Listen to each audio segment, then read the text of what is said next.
کیونکہ جب پھر وہی مثال ہے، کوئی بڑے سے بڑا آدمی بات کرے تو اس کی بات کے دوران کوئی بات ہو تو وہ ناگوار گزرتی ہے۔ یہ ذکر جو میں کر رہا ہوں، یہ ذکر میرے باپ اور دادا کا نہیں، کسی جگیردار کا نہیں، کسی سرمایہ دار کا نہیں۔ یہ ذکر تو ایسا ہے کہ جس کی محفل کو خدا نے عرشوں پہ بھی سجایا ہے، فرشوں پہ بھی سجایا ہے۔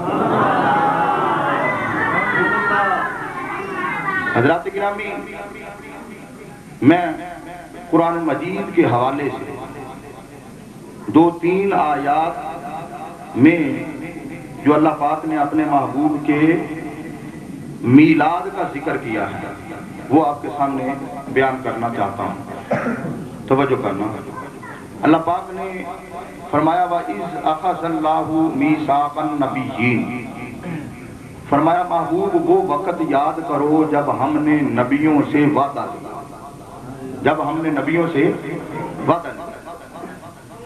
وقت اس کو یاد کرایا جاتا ہے کہ جو اس موقع پہ موجود ہوتا ہے، جو اس محفل میں بیٹھا ہوتا ہے، یاد اس کو کرایا جاتا ہے۔ اللہ پاک اپنے محبوب کو وہ وقت یاد کروا رہا ہے کہ محبوب وہ گھڑی یاد کرو، وہ وقت یاد کرو جب ہم نے نبیوں سے وعدہ لیا۔ نبیوں سے اللہ پاک نے وعدہ کیا لیا؟ جب یہ کائنات کا وجود نہیں تھا، جسمانی طور پہ میں بھی نہیں تھا، آپ بھی نہیں تھے، حضرت آدم علیہ السلام کی بھی ابھی تخلیق اللہ نے نہیں کی تھی، تو اللہ پاک نے اس کائنات کے وجود سے پہلے عالم ارواح کے اندر اللہ نے اپنی ربوبیت کا، اپنی توحید کا اقرار کروایا کہ الست بربکم، کہ میں تمہارا رب ہوں۔ تمام ارواح نے کہا قالوا بلا یا اللہ تو ہمارا رب ہے، تو ہمارا رب ہے۔ اب اللہ پاک نے اس کے بعد انبیاء کی جو ارواح تھی ان کے سامنے ایک عہد لیا، ان سے ایک وعدہ لیا۔ وہ وعدہ بھی اتنا پختہ تھا، اتنا مضبوط تھا، اتنا پکا تھا کہ جس کا اللہ پاک نے ذکر قرآن میں فرما دیا۔ اللہ نے جس کا ذکر قرآن میں فرمایا، اور قرآن کیا ہے کہ ذالک الکتاب لا ریب فیہ، فرمایا یہ وہ کتاب ہے کہ جس میں کوئی شک والی بات نہیں۔ ہر کتاب کا مصنف، ہر کتاب کا رائٹر آخر میں یہ لکھتا ہے کہ اس میں کوئی غلطی ہو تو مطلع کیا جائے، بتایا جائے، ہماری رہنمائی کی جائے۔ لیکن خدا کی عزت کی قسم، پوری کائنات میں ایک کتاب ہے کہ جس کے آخر میں نہیں، ابتدا میں خدا چیلنج کرتا ہے، فرمایا پوری کتاب میں کوئی شک والی بات ہی نہیں۔ فرمایا ذالک الکتاب لا ریب فیہ، یہ ایسی کتاب ہے کہ پوری کتاب میں کوئی شک و شبہ والی بات نہیں، یہ لا ریب ہے۔ فرمایا کہ اس کتاب میں اللہ پاک نے اس کا ذکر فرمایا۔ اللہ پاک نے فرمایا کہ اے محبوب وہ وقت یاد کرو جب ہم نے نبیوں سے وعدہ لیا۔ اللہ نے عالم ارواح کے اندر پہلے اپنی توحید کا ذکر کیا، اپنی وحدانیت کا ذکر کیا، اپنی ربوبیت کا ذکر کیا، اپنی توحید کے اقرار کروانے کے بعد وہ اللہ پاک فرماتا ہے کہ نبیوں اب میں تم سے یہ وعدہ لینا چاہتا ہوں۔ مولا کیا؟ فرمایا تمہیں مقام نبوت عطا کروں گا، تمہیں مقام رسالت دوں گا، تمہیں شریعت دوں گا، تمہیں عزت دوں گا، تمہیں مقام دوں گا، تمہیں رفعت دوں گا، تمہیں بلندی دوں گا۔ فرمایا مگر شرط ایک ہے۔ مولا وہ کیا شرط ہے؟ فرمایا شرط یہ ہے کہ میرے محبوب کی عظمت کا اقرار کر، میرے محبوب کی کی عظمت کا اقرار کر لو، میرے محبوب کی رفعت کا اقرار کر لو، میرے محبوب کی شان کا اقرار کر لو، میرے محبوب کی بلندی کا اقرار کر لو۔ اللہ پاک نے فرمایا کہ وَإِذَا أَخَذَ اللَّهُ مِيثَاقَ النَّبِيِّينَ، محبوب وہ وقت یاد کرو کہ جب ہم نے نبیوں سے وعدہ لیا، جب ہم نے نبیوں سے وعدہ لیا تھا۔ اب وہ وعدہ کیا تھا؟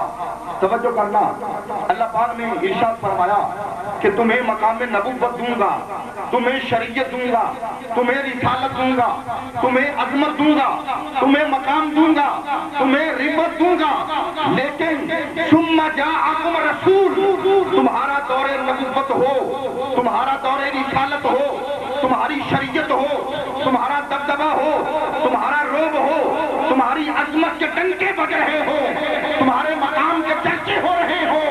فرمایا ثم جاءکم رسول، میرا رسول آ جائے، اپنی نبوت پہ ناز نہ کرنا، اپنی شریعت پہ ناز نہ کرنا، اپنی رسالت پہ ناز نہ کرنا، اپنی امت پہ ناز نہ کرنا، اپنی رفعت پہ ناز نہ کرنا۔ فرمایا کہ جب مصطفیٰ کی آمد ہو جائے لَتُؤْمِنُنَّ بِهِ، فرمایا میرے مصطفیٰ پہ ایمان لے آؤ۔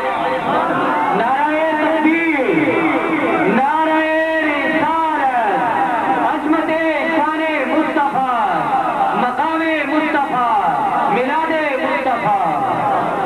فرمایا کہ میرے مصطفیٰ پہ ایمان لے آنا۔ فرمایا آدم جی اگر تمہارا دور نبوت ہو، تمہاری عظمت کے ڈنکے بج رہے ہوں، تمہاری عزت کے شورے ہوں، فرمایا کہ تمہارے دور نبوت کے دوران ثم جاءکم رسول، میرا رسول آ جائے، فرمایا اپنی نبوت پہ ناز نہ کرنا، لَتُؤْمِنُنَّ بِهِ، میرے مصطفیٰ پہ ایمان بھی لے آنا، وَلَتَنْصُرُنَّ، اور مصطفیٰ کی مدد بھی کرنا۔ فرمایا کہ اے نوح علیہ السلام اگر تمہارا دور نبوت ہو، اے موسیٰ کلیم اللہ اگر تمہارا دور رسالت ہو، اے عیسیٰ روح اللہ اگر تیرا کلمہ پڑھنے والے لوگ ہوں، تیرا دور رسالت ہو، تیری شریعت ہو، تیری عظمت ہو، عالم ارواح کے اندر اللہ پاک یہ وعدہ لے رہا ہے، عالم ارواح میں اللہ پاک یہ وعدہ لے رہا ہے۔ اسی لیے تو تاجدار بولڑا حضرت پیر سید مہر علی شاہ بول اٹھے، فرماتے ہیں کہ کن فیکون تا کل دی گالے اسا اگے پریت لگائی، تو میں حرف نشان بھی ناہی، جدو دتی میم گواہی، سانو او پہ دستے بیلے بوٹے، مہر علی رل تائیوں بیٹھے کہ سکھ دعا کو آہی۔ فرمایا کہ یہ کن فیکون تو کل کی بات ہے، فرمایا مصطفیٰ تیری عظمت کے ڈنکے پہلے سے بج رہے ہیں۔ فرمایا کہ آپ کی عظمت، آپ کی شان، آپ کا مقام، آپ کی رفعت تو پہلے سے موجود تھی کہ اللہ پاک نے عالم ارواح میں اپنے محبوب کی عظمت کا اقرار کروایا، اپنے محبوب کی عظمت کا اقرار کروایا۔ فرمایا محبوب جب میرا اے نبیو جب میرا محبوب آ جائے، جب میرا یہ رسول آ جائے اور آ کر یہ پھر تمہارے کتاب و حکمت کی تصدیق کرے، تمہاری کتاب و حکمت کی تصدیق کرے۔ اب یہاں پہ ایک سوال ہے، ایک نکتہ ہے قابل توجہ۔ فرمایا وہ رسول آئے جو آ کر تمہاری کتاب و حکمت کی تصدیق کرنے والا، مصدق لما معکم، تصدیق کرنے والا ہو۔ مولا اب تو نے عالم ارواح میں اتنا پکا وعدہ بھی لے لیا، تو نے انبیاء کو ایک دوسرے کا گواہ بھی بنا لیا، تو خود ان پہ گواہ بھی بنا، مولا تیری بات کو ان نے مان بھی لیا، اقرار بھی کر لیا۔ مولا پھر تو کہتا ہے کہ جب میرا وہ رسول آئے، آ کر وہ تمہاری کتاب و حکمت کی تصدیق کرے، تمہاری نبوت کی تصدیق کرے، مولا اب تصدیق کرنے کی ضرورت کیا ہے؟ اللہ پاک نے فرمایا کہ تم نہیں جانتے، میں جانتا ہوں۔ فرمایا کہ میں تو تمہارے دلوں کے بھید کو بھی جانتا ہوں، میں ایک چٹان پہ چلنے والی چیونٹی کی آہٹ کو بھی جانتا ہوں۔ رب خبر رکھتا تھا کہ کبھی مسلمہ کذاب جو ہے وہ جھوٹی نبوت کا دعویٰ کرے گا، کبھی اسود انسی جھوٹی نبوت کا دعویٰ کرے گا، کبھی وہ مرزا قادیانی جھوٹی نبوت کا دعویٰ کرے گا، کبھی وہ یوسف کے صاحب جھوٹی نبوت کا دعویٰ کرے گا۔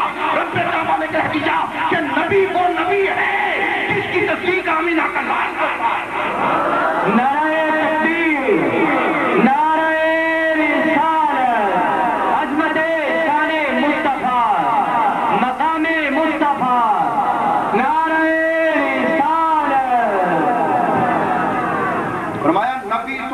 بڑی ہے، کتاب وہ کتاب ہے، حکمت وہ حکمت ہے۔